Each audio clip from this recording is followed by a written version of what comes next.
ہم عظمت رسول کے، ہم عظمت صحابہ کے، ہم عظمت اہل بیت کے تاجدار ختم نبوت، تاجدار ختم نبوت جماعت اہل سنت فیض رضا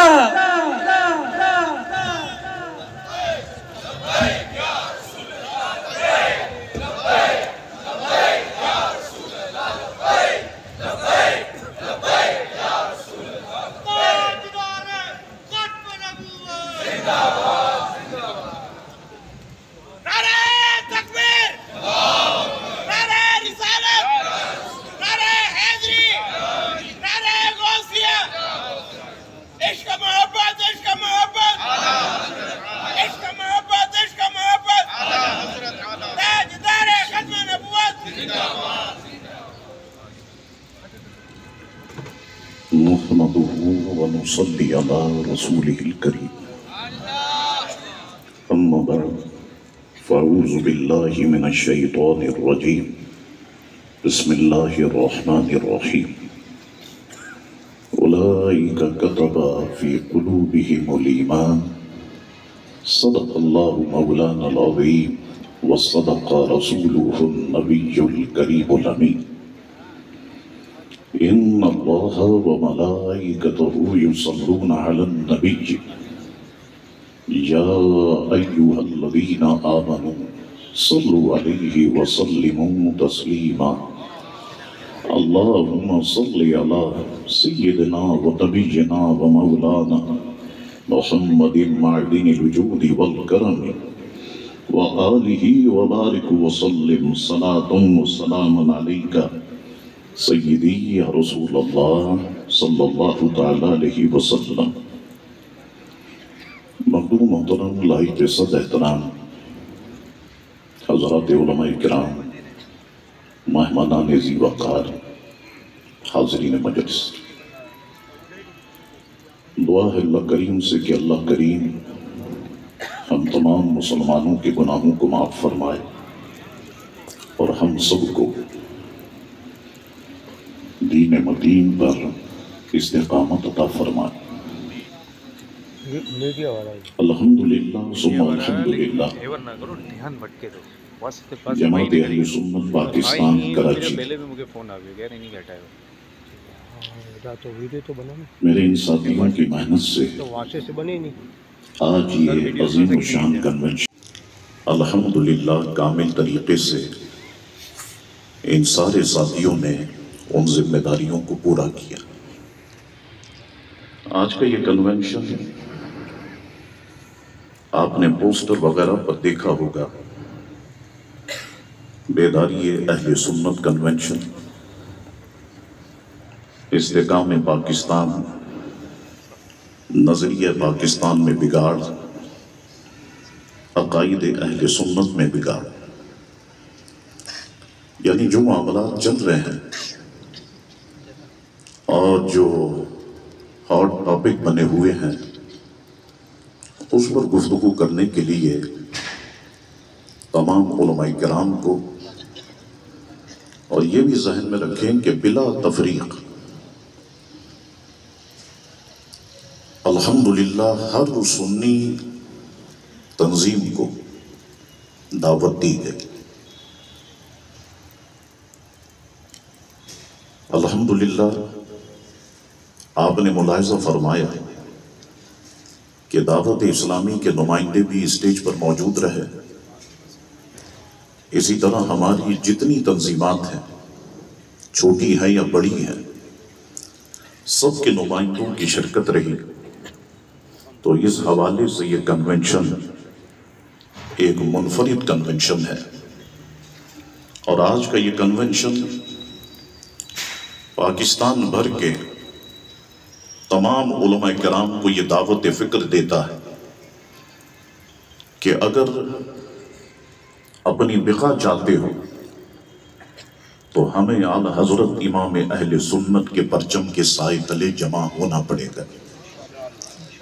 اگر ہم نے اپنے بزرگان دین کو پس پش ڈال دیا تو ذلت و رسوائی کے سوا ہمیں کچھ نہیں ملے گا۔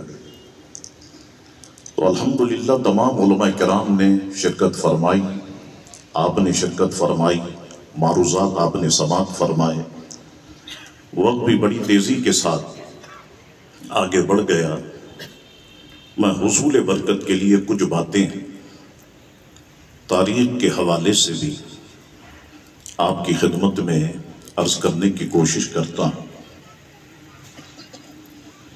پاکستان 14 اگست 1947 کو دنیا کے نقشے پر دنیا کی سب سے بڑی ریاست بن کر طلوع ہوا۔ اس کے حصول کا مقصد ایک ایسی ریاست کا قیام تھا کہ جہاں دین اسلام نافذ کر کے مسلمانوں کو آزادانہ طور پر اسلامی اصولوں کو اپنانے کا موقع فراہم کیا جائے۔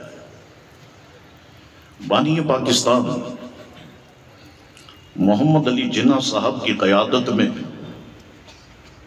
ابتدا میں تو بڑی تیزی سے ترقی ہوئی، مگر بعد ازاں حالات سازگار نہ رہے اور یہ مملکت کئی طرح کے مسائل کا شکار ہو گئی، اور ایسا شکار ہو گئی کہ کچھ ہی عرصے کے بعد مملکت پاکستان 2 حصوں میں تقسیم ہو گئی۔ اور آج جب ہم اپنے ملک پاکستان کو دیکھتے ہیں، حالات و واقعات کا جائزہ لیتے ہیں، تو آج ہمارا ملک پاکستان بدقسمتی سے انتہائی نازک دور سے گزر رہا ہے۔ ہر طرف سے مسائل کی بوچھاڑ ہے، پریشانیوں نے، بے سر و سامانیوں نے پاکستان کو ایسا لگتا ہے کہ چاروں طرف سے جکڑ لیا ہے۔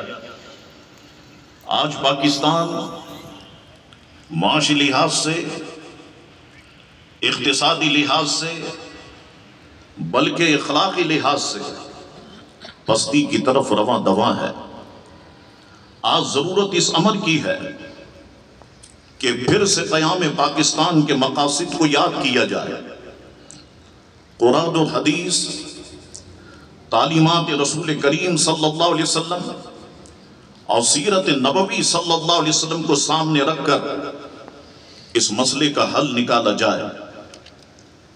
پہلے کی حکومتیں آپ نے ملاحظہ کیا ہوگا کہ جب بھی مشکلات کا شکار ہوتی تو مشکلات کے حل کے لیے علماء و مشائخ سے رابطہ کرتی، اور الحمدللہ علماء و مشائخ جب اجلاسوں میں شریک ہوتے تو وہ مشکلات جو ان کے سامنے پیش کی جاتی تو آپ کو سن کے حیرت ہوگی، وہ بڑے کم وقت میں ان مشکلات کا حل حکمرانوں کے سامنے رکھ دیا کرتے اور پاکستان الحمدللہ مشکلات سے نکل جاتا۔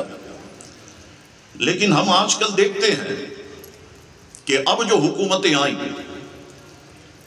انہوں نے علماء کرام سے رابطہ ہی نہیں رکھا، مشائخ عظام سے رابطہ ہی نہیں رکھا۔ یہ تو اپنے تئیں یہ سمجھنے لگے کہ ہم نے تو بڑی بڑی یونیورسٹیز میں چونکہ علم حاصل کیا ہے، یہ مولوی ہمارے سامنے کیا بیچتے ہیں، یہ علماء ہمارے سامنے کیا بیچتے ہیں، یہ مشائخ ہمارے سامنے کیا بیچتے ہیں، ہم پاکستان کو مشکلات سے نکالیں گے، ہم پاکستان کو دلدل سے نکالیں گے، بڑے ڈالروں میں ہم نے فیسیں ادا کی ہیں، ہم جانتے ہیں کہ ملک کو کس طرح سے نکالا جاتا ہے۔ تو جب سب کے سب یہ لوگ اس بات پہ تیار ہوئے اور ملک پاکستان کو مشکلات سے نکالنے کی کوشش کی تو بجائے مشکلات سے نکالنے کے آپ دیکھ رہے ہیں کہ پاکستان کو انہوں نے دلدل میں دھکیلنا شروع کر دیا ہے۔ ایک کی ادنا سی گستاخی کے بھی روادار نہیں۔ اہل بیت اعظام، اہل بیت اطہار کا ہر فرد ہمارے لیے محترم، ہمارے لیے محبوب، جو لوگ نبی کی اولاد کو کسی اور طرف پھیر کر کسی میں ضم کرنا چاہ رہے ہیں وہ اہل سنت کا حصہ نہیں ہیں۔ سیدہ پاک سے نسب نبی کی طرف جائے گا، کسی اور طرف نہیں جائے گا۔ بات واضح ہو گئی۔ ہم نہ تفضیلی ہیں، نہ خارجی ہے، نہ ناصبی ہے، نہ تفضیلی ہے، ہم اہل سنت و جماعت ہیں، اور ہم اپنے تعارف کے لیے کسی کے محتاج نہیں ہیں۔ ہم خود اپنا تعارف ہیں اور ہم نے اس تعارف کو باقی رکھنا ہے۔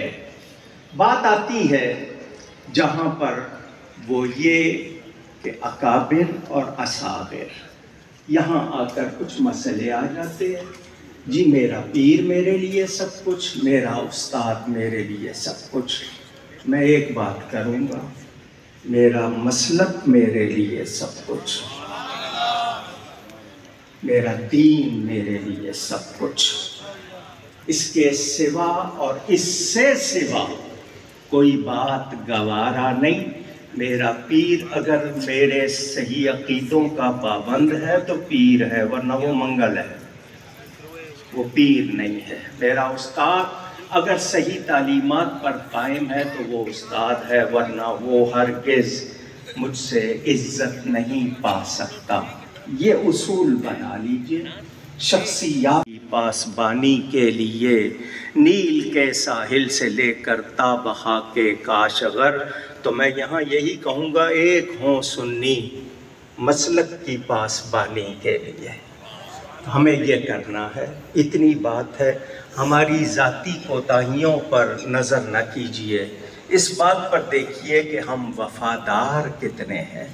بیعت کے معنی حلف وفاداری ہوتا ہے۔ وفاداری میں فرق آ جائے، خرچ ہوں گی، غیروں کو موقع نہیں ملے گا۔ ایک چھوٹی سی گزارش، سوشل میڈیا کا استعمال غلط کرنا چھوڑ دیجیے۔ یہ ایک شیطان کی آنت ہے۔ آپ بغیر سوچے سمجھے فارورڈ کر دیتے ہیں یا ڈال دیتے ہیں پوسٹیں۔ آپ کو پتہ ہے دشمنوں کی چالوں کا۔ ہم اپنے طور پر تو کم از کم اپنے علماء کا احترام کر لیں، اپنے مشائخ کی عزت کروا لیں، تاکہ ہمارے ذریعے وہ بات نہ جائے جو رسول صلی اللہ علیہ وسلم کی بارگاہ میں توبہ کرتا ہوں۔ اور مولانا عبدالوہاب کی یہ بات، جو سنی ہے وہ ہمارا ہے، جو سنی نہیں ہم اس سے کوئی تعلق نہیں رکھیں گے۔ پاکستان کا مطلب کیا؟ محمد الرسول اللہ۔ کلمہ پورا پڑھنا ہے۔ بہت شکریہ۔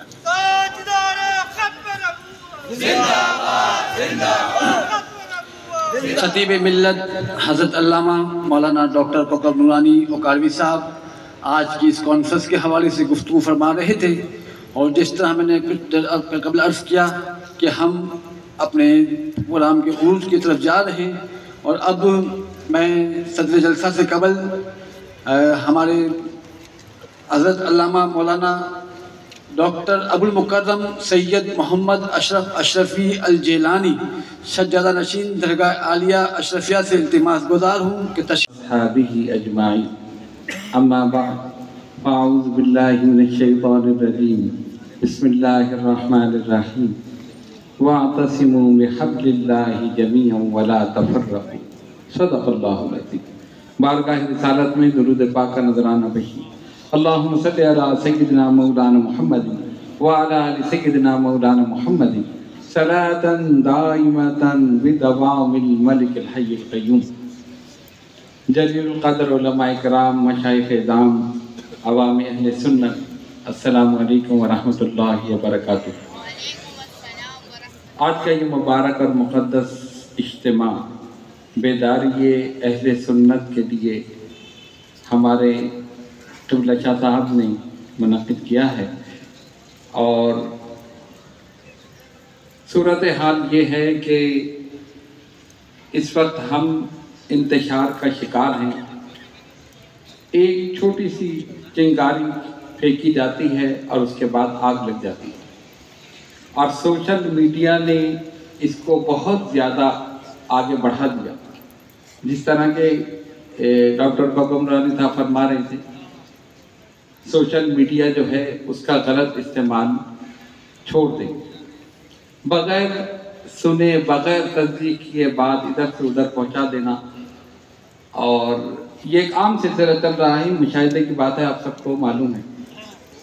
میں ہالینڈ میں تھا تو وہاں انگلینڈ میں ایک عالم دین کا انتقال ہوا، بلکہ ان کی اہلیہ کا انتقال ہوا، تو اب خبر جو بنائی جاتی ہے کہ نہایت افسوس کے ساتھ اعلان کیا جاتا ہے کہ اہل سنت کے جید عالم دین فلاں فلاں فلاں ان کی اہلیہ کا انتقال ہو گیا۔ اب آپ دیکھیے کہ آگے تو پڑھا نہیں، بس اتنا پڑھا کہ اہل سنت کے فلاں عالم دین کے حضرت کا انتقال ہو گیا، سب جگہ خبر آ گئی۔ اب میں جہاں بیٹھوں گا حضرت کو فلاں جو ہے نا ان کا انتقال ہو گیا، انا للہ و انا الیہ راجعون۔ ایک اور صاحب ہے انہوں نے بھی کہہ دیا، نہیں میسج پورا نہیں پڑھا کہ آگے لکھا ہے کہ ان کی اہلیہ کا انتقال ہو گیا، حضرت کو فارغ کر دی۔ وہ تو شکر ہے ہم نے فاتحہ نہیں پڑھی، کچھ لوگ کہہ رہے تھے فاتحہ پڑھ لیں، میں نے کہا بھی دیکھ لیں۔ پھر ایک صاحب آئے، ان کا بھائی آگے تو پڑھو، لکھا ہے حضرت کی اہلیہ کا انتقال ہوا ہے۔ ان کا اچھا، یعنی حدیث شریف کے مطابق انسان کے جھوٹا ہونے کے لیے یہی کافی ہے کہ بغیر تصدیق کے بعد آگے پہنچا۔ تو یہ سلسلہ چل رہا ہے، یہ غلط استعمال جو ہے اس سے اپنے آپ کو روکیں۔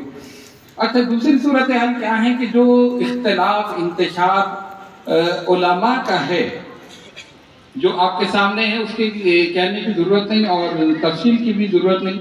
اس میں سب سے بڑی خرابی اور افسوسناک بات یہ ہے کہ اگر دو عالموں میں اختلاف ہے تو ان کے شاگرد ایک دوسرے کے یعنی استاد کی مخالف کے خلاف نہایت نازیبا کلمات استعمال کر رہے ہیں سوشل میڈیا پر۔ آپ دیکھیں واٹس ایپ پہ اور ادھر دیگر چیزوں پر نہایت نازیبا۔ اگر پیروں میں اختلاف ہے تو ان کے مریدین ایک دوسرے کے یعنی اپنے پیر کے مخالف کے خلاف نازیبا کلمات استعمال کر رہے ہیں۔ تو میری گزارش یہ ہے کہ اگر علماء میں اختلاف ہے تو ان کو چاہیے کہ اپنے تلامذہ کو روکیں کہ وہ اپنے پیر کے مخالف کے خلاف غلط زبان استعمال نہ کریں۔ میرے والد گرامی اشرف المشائخ سید احمد اشرف شفیع الجیلانی نور اللہ مرکزہ، ان کی تعلیمات کیا تھی کہ اگر کسی سے اختلاف ہے تو کہا تمہیں بولنے کی ضرورت نہیں، اختلاف میرا ہے، تمہیں بولنے کی ضرورت نہیں، اور کہا تم ان کے ہاتھ بھی چومو گے۔ اس طرح ہمیں کرنا چاہیے۔ اگر مشائخین میں اختلاف ہے تو اپنے مریدین کو تنبیہ کریں کہ وہ کسی دوسرے کے خلاف نازیبا کلمات استعمال نہ کریں۔ اور تیسری بات کیا ہے؟ تیسری بات وہی ہے جو آج کل چل رہا ہے۔ حضرت مجدد الفسانی شیخ احمد سرہندی فاروقی نور اللہ مرکزہ سے کسی نے پوچھا حضور مجھے نصیحت کیجئے، فرمایا نصیحت کی ضرورت نہیں، کہا نہیں مجھے نصیحت کیجئے، کہا اچھا پھر غور سے سنو، ایک تو خدا نہیں بننا، دوسرے رسول نہیں بننا۔ ان کا یہ کیا بات ہے؟ خدا نہیں بننا، خدا کون بنے اور رسول؟ کہا خدا نہیں بننا اور رسول نہیں بننا۔ کہا حضور مجھے سمجھائیے، فرمایا پھر سمجھو، صرف خدا ہی کی شان یہ ہے کہ جو وہ چاہے ہو جائے، اور صرف رسول ہی کا مقام یہ ہے کہ جو اس کی بات نہ مانے وہ کافر ہو جائے۔ بس یہ سمجھ۔ اب آپ دیکھ لیں ہماری کیفیت یہ، ہماری بات نہیں مانے، بس ہم جو چاہیں وہ ہو جائے، جو ہم چاہیں وہ ہو جائے، اور جو ہماری بات نہ مانے یہ سنیت سے خارج، اور بس